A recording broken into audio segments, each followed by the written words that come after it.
What's good, y'all? Welcome back to the process of proving that the matrix K in the LANA algorithm is non-singular.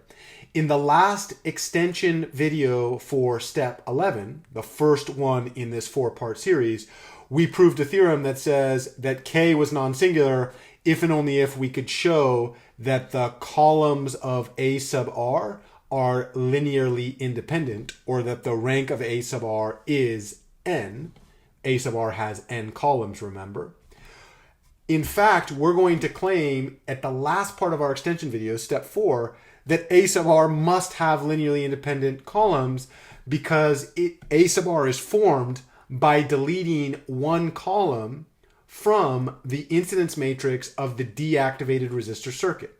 The deactivated resistor circuit, for almost every single circuit we would want to analyze using this algorithm, will be modeled using the connected graph. Now, before we get down to that statement, I want to motivate why that's important by dipping into graph theory. Specifically, there's a theorem in graph theory that says that if we have something called a connected graph, when we look at the incidence matrix of that graph, if the incidence matrix A has m sub r rows and f columns, and that encodes a connected graph, then the rank of that matrix is going to be f minus 1. In other words, when I want to know the number of linear independent columns, it's 1 minus the total number of columns. We're going to break that theorem into two separate steps. The first one is we're going to explore what does that mean? What does the word connected mean? What are graphs that are connected look like? Why would the theorem be true? What are some properties of connected graphs that are kind of interesting? Then we're actually going to prove that rank theorem to substantiate that claim. And we're going to leverage those results to show that the matrix A sub R actually has full column rank. In other words, we're going to say A sub R comes from deleting one column of an incidence matrix that encodes a connected graph. That incidence matrix is going to be associated with the deactivated resistor circuit. A sub R will be associated with grounding that incidence matrix, deleting one of those columns, which means A sub R will have full column rank, which means K will be non-singular, which gives us a lot of power using the linear algebraic nodal analysis algorithm through the lens of linear algebra. With that in mind, this second video in our extension to step 11 will be to explore that theorem. We're going to state it, and then we're going to look at what does that actually mean. Let's put this in concise terms. We want to show that K is non-singular. To do that, we're going to translate that problem into showing that the matrix A sub R, defined in step 11, has linearly independent columns. To do that, we're going to leverage a theorem from graph theory, which is stated right here. That theorem has to do with the rank of incidence matrix associated with something called a connected graph. So in order to show that A sub R has linearly independent columns, we're going to use this theorem. Let's go ahead and read it. Suppose that we have a matrix A with m sub r rows and f columns that is the incidence matrix of something called a connected graph. That graph has m sub r edges and f nodes. Remember that in an incidence matrix, the rows correspond with edges of the graph, the columns correspond with nodes of the graph. Claim, as long as A is an incidence matrix of a connected graph, we will always be able to conclude that the rank of that matrix A is going to be f minus 1. In other words, there are f minus 1 linearly independent columns. In other words, if I look at the matrix A, that is an incidence matrix encoding the connectivity of a connected graph, and I delete one column, the resulting or remaining columns will be linearly independent. That matrix, the one where I delete that extra column, will have full rank. And that's exactly what we're going to claim about A sub R. A sub R comes from deleting one column of an incidence matrix encoding a connected graph. Thus, it has full column rank. Thus, this thing is non-singular. Because we're pulling in a result from graph theory, we're going to do this in stages. Specifically, this video the second extension video to step 11, we're just going to explore this theorem. We're going to introduce relevant definitions and explore relevant properties to kind of understand what this theorem is saying. In the third extension video for step 11, we're actually going to prove this theorem rigorously so that we know it's true. We're not depending on some book to tell us knowledge. We're going to generate that for ourselves. And then in the last part of our extension to step 11, we're actually going to show that A sub R comes from deleting one column of an incidence matrix encoding a connected graph. Thus, it must have full column rank, and that will imply that the matrix K is non-singular. Before we go on to do this exploration, I do want to make this note. This process that we're doing actually reflects broader processes in applied mathematics. Notice our problem lies in applications. It is driven. Many of the structures come from real-world measurement problems. And we're trying to make mathematical statements, which is that some matrix is non-singular. But to do that, we have to sample across mathematical fields. So we have to go out of linear algebra and outside of electrical engineering into graph theory to get a relevant result. And then we actually have to work really hard to make sure that that result is applicable within the applications that we have. This is one of the beautiful and challenging part of applied mathematics. It requires knowledge from many, many different fields. One of the reasons that I love this so much is that at the end of the day, these results actually matter in our lives, and we can leverage those things to make meaningful impacts in our communities. It's not just some abstract theory that sits in the halls of some university. This stuff has real-world applications. The real challenge for me as an instructor and for you as a student is to figure out how can we teach you how to teach yourself mathematics so that as you go on and solve applied problems, anytime you run into a problem where you need to go sample a different field, you know that you know how to learn mathematics and you don't need a teacher to teach yourself this stuff. The point of these videos is to demonstrate that process. The point of the education is to give you the power to learn anything you want to learn. With hard work and dedication, you can do anything. I also think we should cut a check so that you have the privilege of sitting in a room by yourself and thinking. Moving back to our strategy, this theorem says that if we have an incidence matrix corresponding to a connected graph, then the number of linearly independent columns of that matrix are 1 minus the total number of columns. Now, let's go ahead and define what a connected graph is, and we're going to start our process in the undirected graph situation. So if we have an undirected graph G written in a script G, we say that that thing is connected if there exists at least one path between every pair of nodes in G. Another way to say this is a graph is connected if we can reach any node from any other node by traveling along the edges of that graph. Embedded in this definition is a special idea of something called a path. We say that a path in graph theory is a finite alternating sequence of nodes and edges. So node, edge, node, edge, node, edge, node. That's a path with some very special properties. First of all, a path always starts and ends with a node. So we start at a node, then we go to an edge, we go to a different node, we keep going, and then we end at a node as well. When we look at each edge in that list, those have to be incident. They have to be touching the node listed previously and the node after the edge in the list. Moreover, we say that a path has the property that no edge appears twice. So you're kind of traveling uniquely along the edges where you never go over the same edge twice. Moreover, a path satisfies the idea that we never visit the same node twice. Finally, we say that a path has the property that we do not start and end at the same node.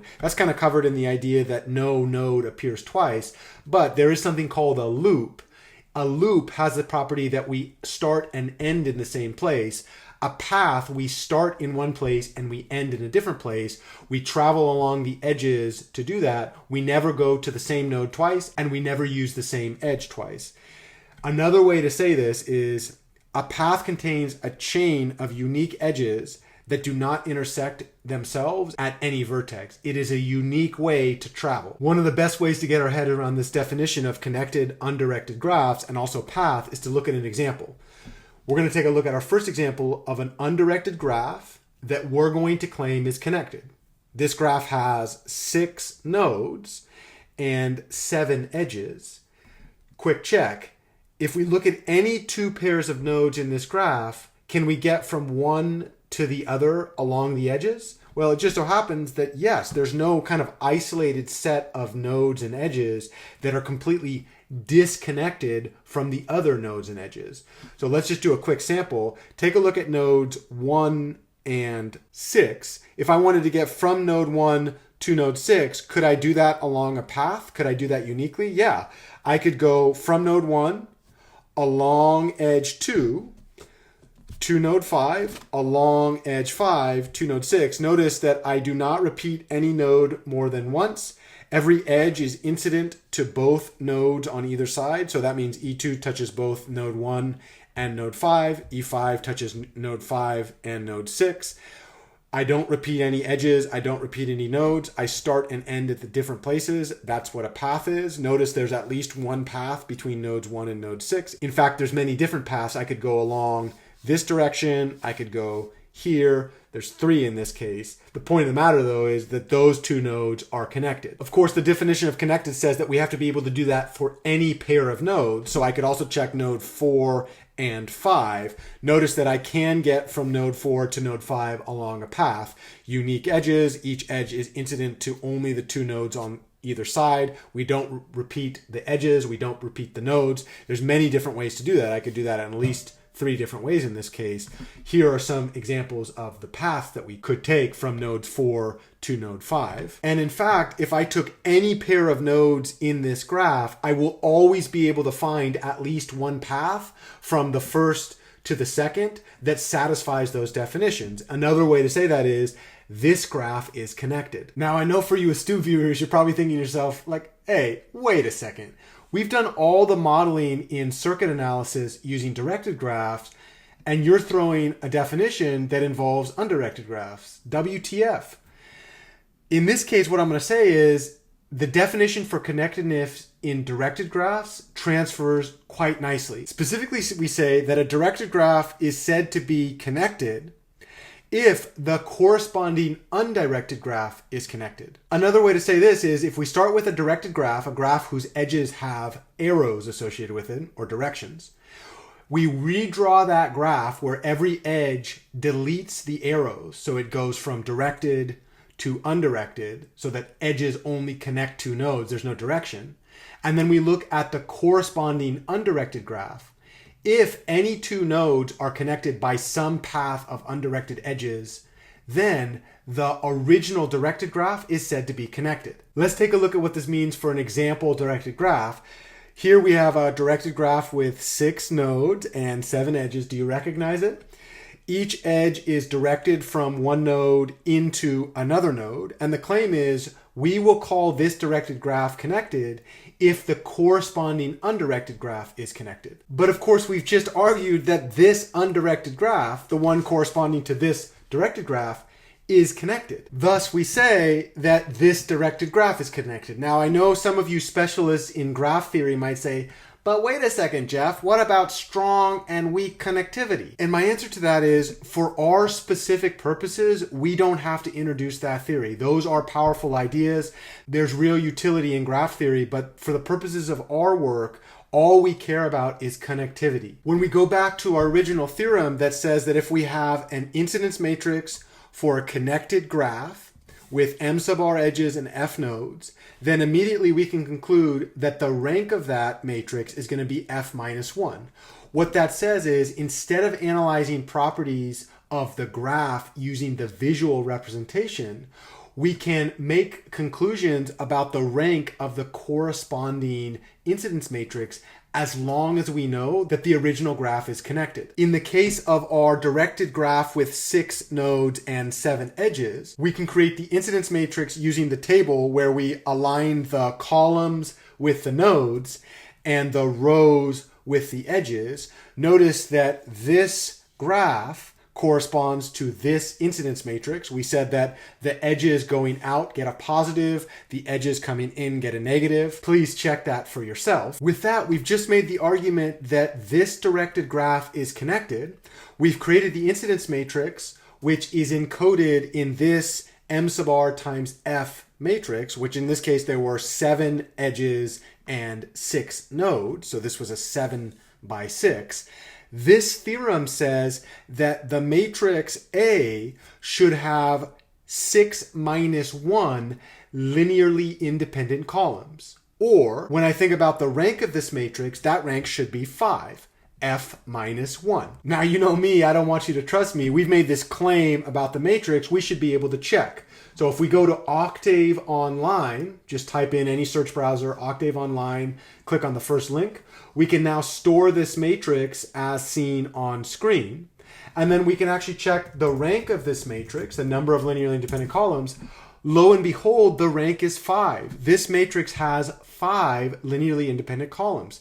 That's the theorem from graph theory. That allows us to say connected graphs yield incidence matrices with f minus 1 linearly independent columns. We've confirmed that for this specific example. Another way to get our head around connectivity is to explore a related idea of disconnected graphs.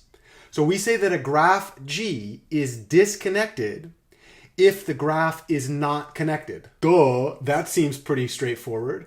Another way to say this, though, is that a disconnected graph contains 2 or more connected subgraphs. Each of those connected subgraphs we're going to call a component. Now remember, if we're saying that a graph is disconnected if the graph is not connected, and we said that a graph is connected if for every pair of nodes there is at least one path between them, in order to show a graph is disconnected, we need to be able to produce a single pair of nodes where no path of edges in the graph connects those 2 nodes. The best way to get our head around this is to look at an example. So let's take a look at a disconnected directed graph.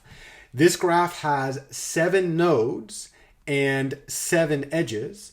Here we have 2 separate components. On the left, we're going to call that component G1. We'll write that in lowercase script g with a subscript 1. On the right, we're going to call that component G2. So we have a connected subgraph, a separate connected subgraph, and together these form our directed disconnected graph. Notice that we say that this entire graph is disconnected because there is at least one pair of nodes where there is no edge connecting them. So specifically, we say that for nodes 1 and 4, no matter how I travel through the edges of this graph, I will never be able to get from edge 1 to edge 4. Similarly, for 3 and 5, no connections. This graph is disconnected into separate components. This is where the power of linear algebra comes in. Just as we said we can make conclusions about the incidence matrix for connected graphs, so too, when we have a disconnected graph, we can actually realize some of those properties in the incidence matrix that encodes that graph. Specifically, notice that if we set up the incidence matrix to encode our disconnected graph with 2 components, the nodes and the edges are labeled in such a way that we actually have what we call a blocked partition diagonal matrix. So edge 1 connects nodes 1 and 2, 2 connects nodes 1 and 3, 3 connects nodes 2 and 3. There are no connections between nodes 1, 2, 3, and all the other nodes. So thus, when I look at these edges, this has a fat 0 in it. Edge 1 only connects 1, 2, and 3. Same is true for 2, same is true for 3. No connections to nodes 4 through 7. Similarly, edges 4, 5, 6, and 7 have no connectivity between 1, 2, and 3. The separate components actually show up as separate blocks in our incidence matrix. Thus, for our specific enumeration scheme of the nodes and edges in this disconnected graph, we produce a very special structure in the corresponding incidence matrix. And that incidence structure is what we call block diagonal. So specifically, if we thought about the component 1 as its own directed graph, the matrix sitting in this 3x3 subblock would actually be the incidence matrix for this directed graph. And the incidence matrix corresponding to the second component sitting on that block diagonal would actually encode this graph as if it was its own individual graph, as if they were not connected at all. And thus, this partition tells us there's no cross-pollination between these two graphs. There's no connectivity. They're actually separate. They're disconnected. But this observation that we made about our specific example can be generalized. So suppose that we had a disconnected graph with two components. Component G1 has incidence matrix A1. So think about G1 as its own graph. Write the incidence matrix down. Think about component G2 has a separate incidence matrix A2. We can always label the nodes and edges of G. So we can label all of the nodes and edges in such a way that when we look at the incidence matrix for our larger graph, it will actually be block diagonal so that no cross-pollination happens between the edges and nodes. In other words, we think about G1 as its own connected graph, G2 as a separate connected graph. There are no interconnectivity between them. This type of structure is always available for disconnected graphs. The same cannot be true for connected graphs. I do want to hone in on the zero matrices here and here. The reason that this matrix was zero is because none of the edges in our component 1 touches any of the nodes in the second component. No edges from our first component touch any nodes that are in the second component. Same too, no edges in the second component touch any nodes in the first component. That's the idea of disconnectivity. Now, of course, this doesn't only hold for a disconnected graph with two components.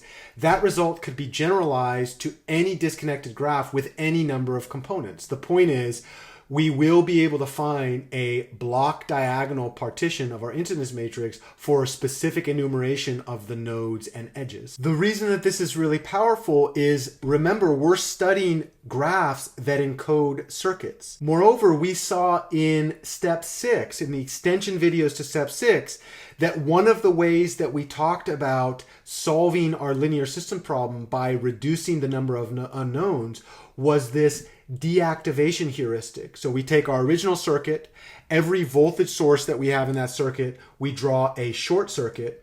Every current source, we draw an open circuit, and the resulting circuit diagram we call the deactivated resistor network. This right here is our deactivated resistor circuit. We started with 8 resistors, 2 voltage sources, we short those, 2 current sources, we keep those open. When I look at this deactivated resistor circuit, I'm going to claim that for almost every single type of circuit that we analyze using the LANA algorithm, the corresponding directed graph model will be connected. And in fact, we talked about how to do that in our extension videos to step 6. Here is the digraph model of the deactivated resistor circuit. Remember that when we equated nodes 2 and 7, edge 3 became a self loop, and we said no self loops are allowed in circuit analysis. So specifically, when we say that the voltage source has 0 value, that means node 7 and node 2 are connected by just a wire, a short circuit.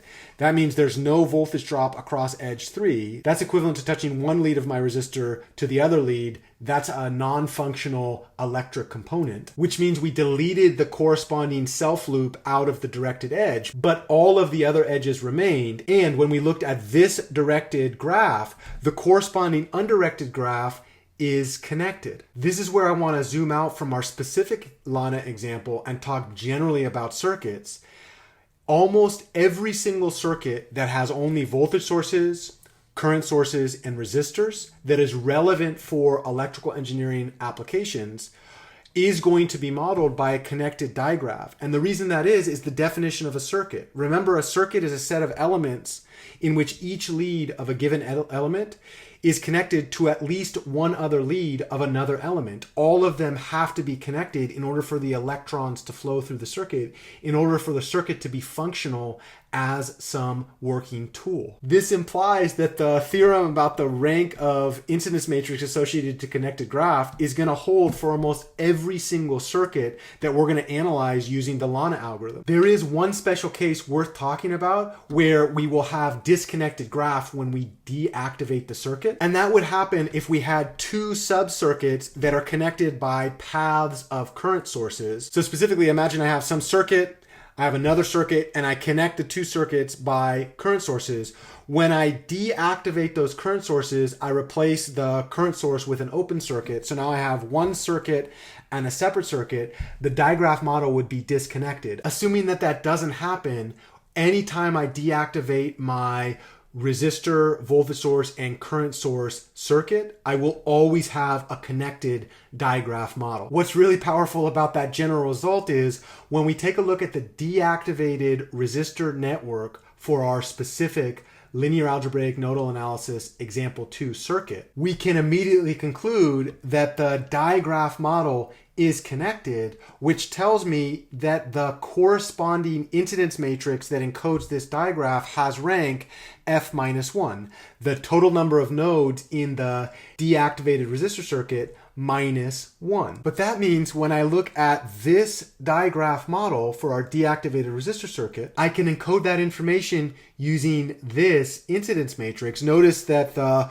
third resistor, I have deleted that information because when I deactivate it, it becomes a self loop. I don't delete it out of my matrix because the goal of this is actually to reactivate the sources later in the algorithm, which means I'm going to need the resistor information when that time comes. Of course, I would say please confirm that this digraph corresponds to this incidence matrix, assuming that we've deleted the self loop or zero out all the entries corresponding to that edge. Now let's filter this specific circuit example through our theorem about the rank of incidence matrix for connected graphs. Here we have the incidence matrix that encodes the directed graph model for our deactivated resistor circuit. This incidence matrix has 8 edges and 5 nodes.